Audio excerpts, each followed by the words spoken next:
Este señor es el emperador Habsburgo del Imperio Austrohúngaro, el rey de Hungría, de Galicia, de, no sé, de Croacia y de un montón de sitios. Un señor que empezó a reinar después de la abdicación de su tío a los 18 años y estuvo 68 años de emperador y rey. Vale, entonces, hola, soy Olga Tarnowska y este es mi blog sobre la guerra de Rusia contra Ucrania y la victoria ucraniana inminente. Estamos hoy en Chernivtsi. Ya he hecho un vídeo turístico fantástico y voy a hacer el blog sobre la guerra que hay cosas desgraciadamente que pasan todos los días y pues nada, este señor ha sido un personaje muy importante que fundó muchos sitios. La universidad llevaba su nombre, la Universidad de Chernivtsi, la vais a ver en el vídeo turístico, es preciosa. Entonces él dio bastante autonomía a los ucranianos que vivían en esos territorios, en Galicia, en Bukovina, que es la región. Lo que ves detrás, era un gimnasio en su época. Tengo un amigo cuya abuela era la directora del gimnasio. Bueno, ya cuando vinieron los soviéticos, como él ha dicho, yo soy nieto de los ocupantes. Vale, entonces lo que veis atrás es la catedral y estamos en un sitio muy tranquilo, un parque. Ya he hecho mi visita turística, que vais a ver en otro vídeo, y hoy quiero hablar un poco sobre los acontecimientos en la guerra.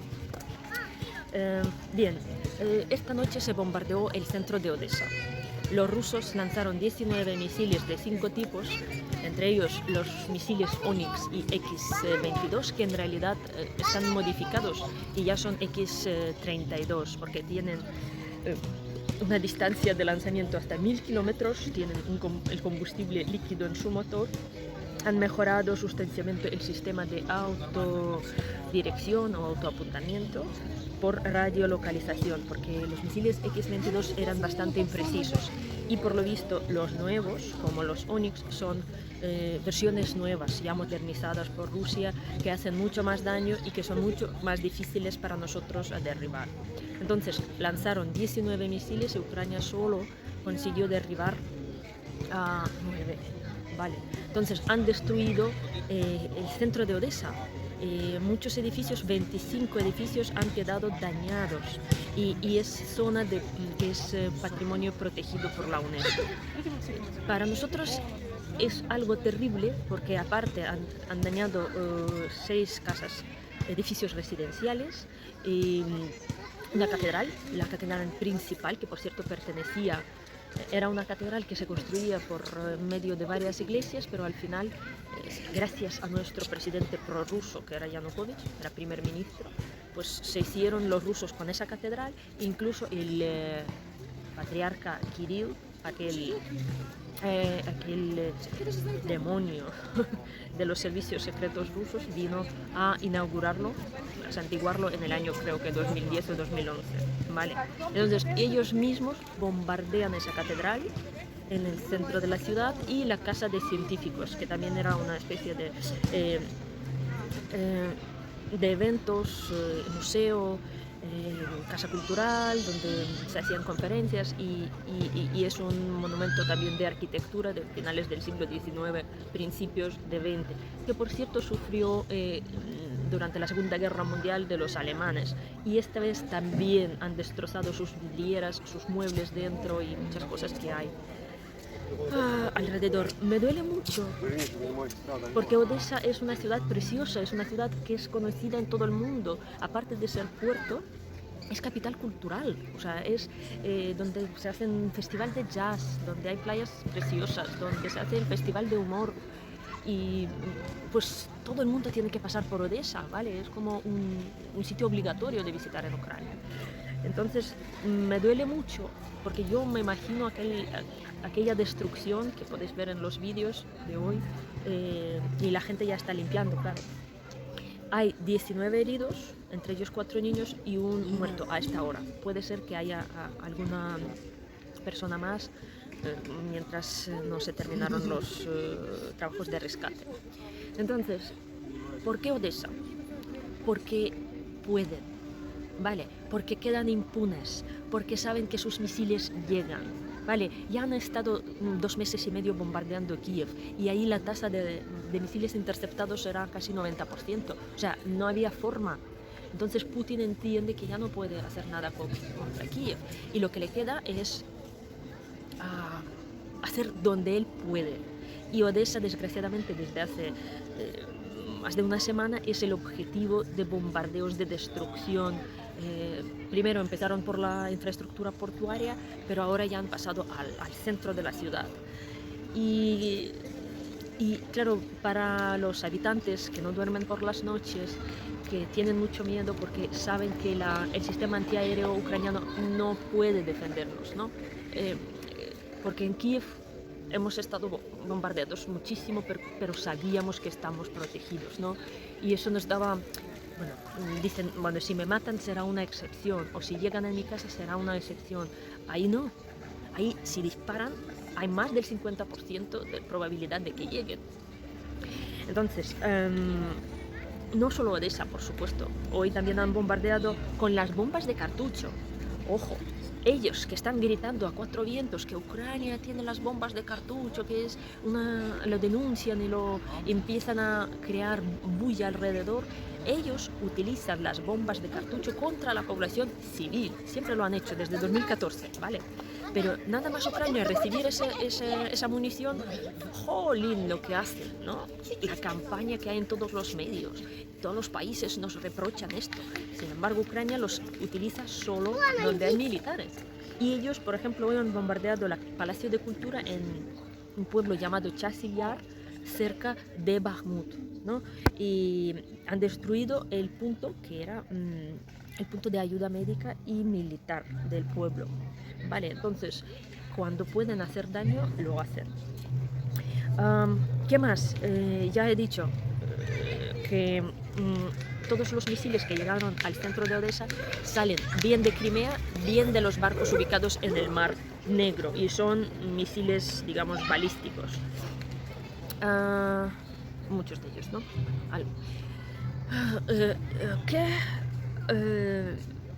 ¿Qué es esto lo que nos va? ¿Qué es lo que quiere decir esto? ¿Vale? Primero, Ucrania está destruyendo los almacenes de munición en Crimea, ¿vale? Por ejemplo, ayer, el día 22, en el aeródromo de Oktябrьsk, estaba detonando durante un tiempo la munición, probablemente misiles para la aviación. Antes, la misma semana, pero unos días antes, fue bombardeado otro almacén de munición en la zona de Crimea Vieja, Stary Krym. Vale, ahí era munición de artillería que estaban detonando y han evacuado no sé cuántos pueblos.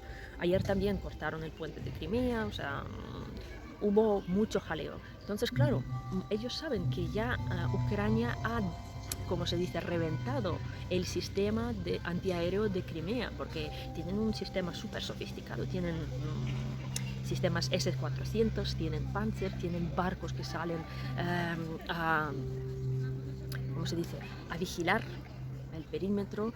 Entonces, si Ucrania ha conseguido entrar, va a conseguir destruir a muchos sitios. Entonces, y nuestro objetivo, por supuesto, es la flota del Mar Negro, porque estos barcos son plataformas de destrucción de nuestro país.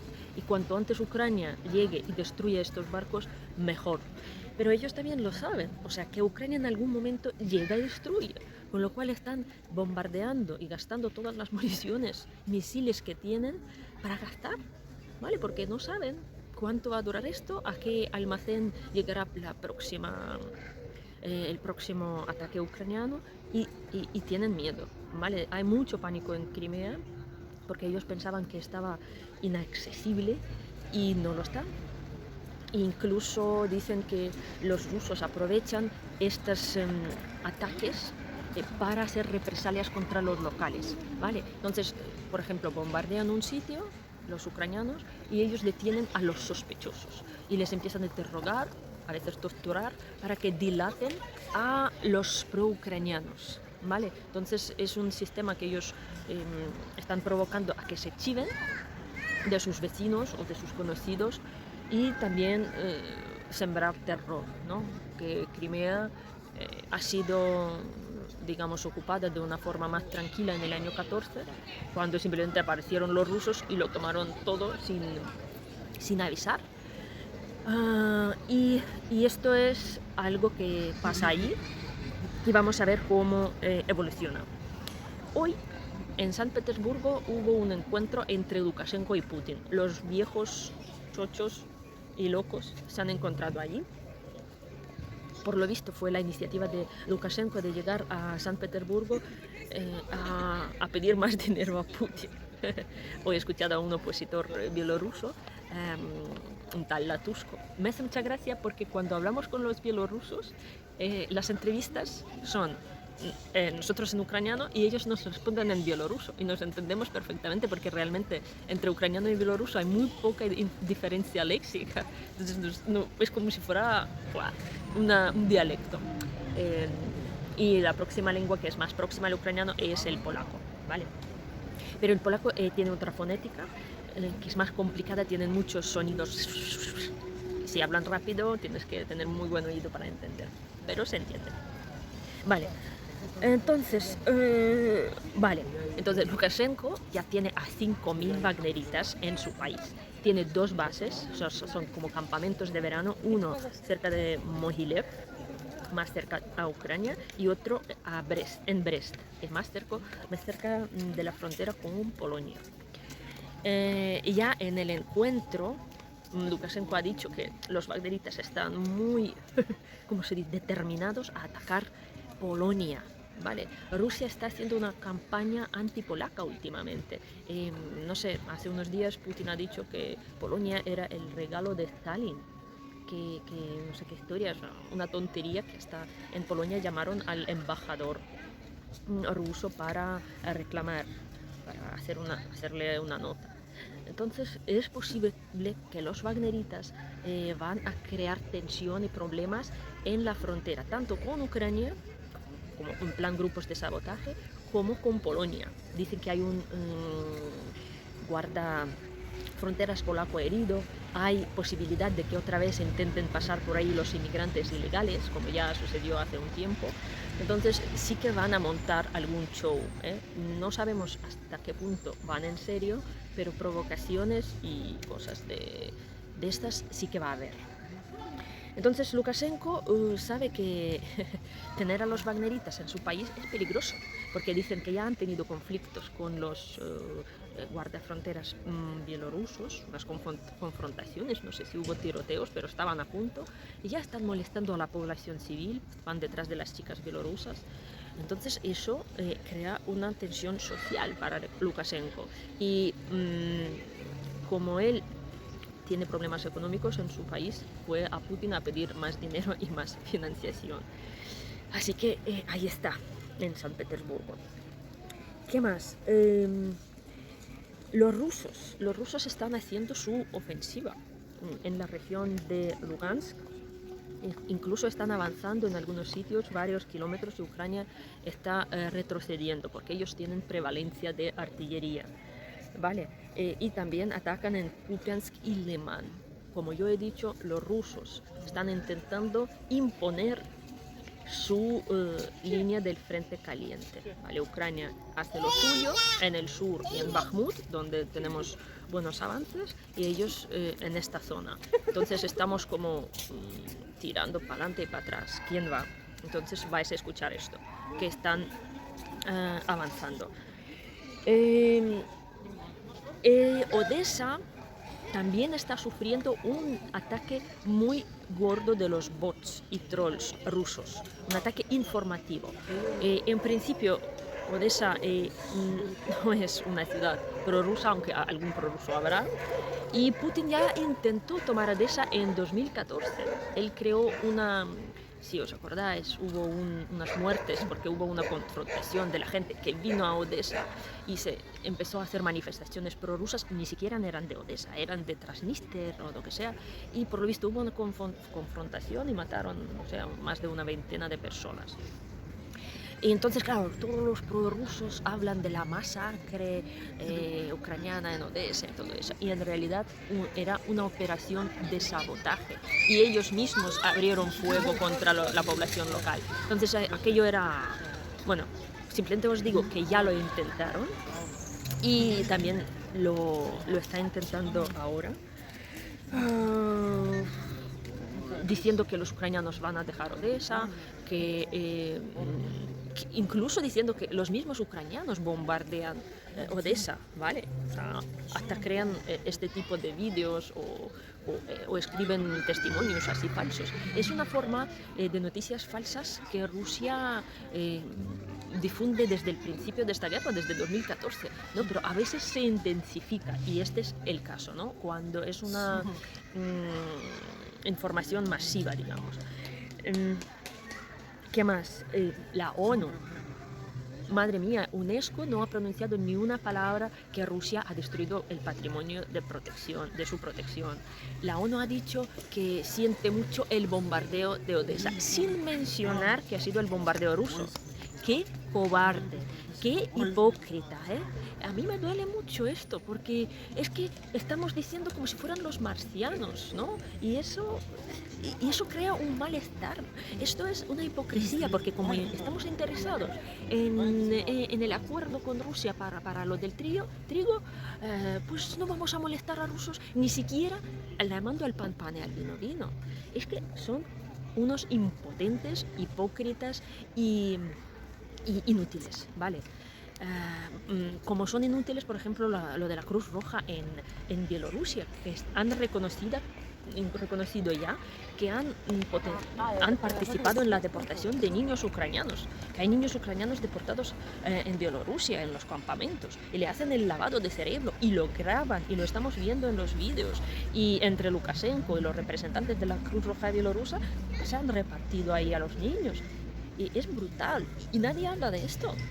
Vale, yo no tengo palabras, muchas veces de la hipocresía de todas esas organizaciones, que aunque no sea la Cruz Roja Internacional, pero de alguna forma tienen vínculos.